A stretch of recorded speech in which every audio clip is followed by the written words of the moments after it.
చేది నాన్న, చిరాగ్గా ఉంది నీతో నడవాలంటేనే. బతకలేక బడి పంతులు అని పంతులు ఉద్యోగం చేస్తున్నావు. నీతో పాటు చదువుకున్న వాళ్ళందరూ మంచిగా ఉద్యోగాలు సెటిల్ అయి మంచిగా సంపాదిస్తున్నారు. వాళ్ళ పిల్లలందరూ వెల్ సెటిల్డ్.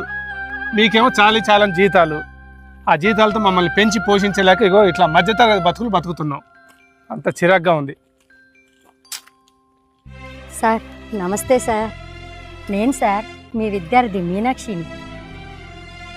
బాబు మా బాబే. బాబు మీరు ఎంత అదృష్టవంతులు. ఇట్లాంటి తండ్రి కడుపును పుట్టినందుకు చాలా గొప్పవారే. ఆ రోజు మీ నాన్నగారు మాకు చదువుతో పాటు గొప్ప సంస్కారం నేర్పించారు, గొప్ప విలువలు తెలియపరిచారు. కాబట్టే మేము ఈరోజు ఇంత స్థాయిలో ఉన్నాం బాబు. మాధవరావు గారండి, నమస్కారం సార్. మీరు అప్పుడు మీ స్కూల్ టైం అయిపోయిన తర్వాత మా బాబుకి లెక్కల ట్యూషన్ చెప్పారు సార్. ఇవాళ మా బాబు చాలా వృద్ధిలోకి వచ్చాడు సార్. బాగా డెవలప్ అయిపోయాడు సార్ మా బాబు. నమస్కారం సార్. బాబు మీ బాబా సార్? అవునమ్మా మా బాబు. బాబు ఇలాంటి తండ్రి కడుపులో పుట్టడం నీ అదృష్టం నాన్న. ఓకే సార్, నమస్తే సార్, వస్తాను. ఓకే. నమస్తే సార్. ఈ నెల 8వ తారీఖున ప్రోగ్రామ్కి మీరు వస్తున్నారు కదా? ఎందుకు రాకుండా ఉంటారే?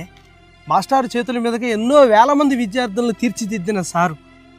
పైగా ఆ సార్ దగ్గర చదువుకున్న ఒక విద్యార్థి కలెక్టర్ అయ్యాడు. మా మాస్టర్ వస్తే తప్ప నేను రానని అంటున్నాడు. సార్ మీరు తప్పకుండా రావాలి సార్. అలాగే. వెళ్ళొస్తాం. మాధవరావు బాగున్నావా? లలిత బాగున్నావా నువ్వు? ఏం బాగుంటాను. నేను పనిచేసే ఆఫీస్లో ఎవరో లంచం తీసుకున్నారంట. అదేదో నేను తీసుకున్నట్టు మా కాలనీ వాళ్ళందరూ వింతగా చూస్తున్నారు. నీ కెరియర్లో ఒక్క రిమార్కు లేదు, లంచాలు తీసుకున్న పేరు లేదు.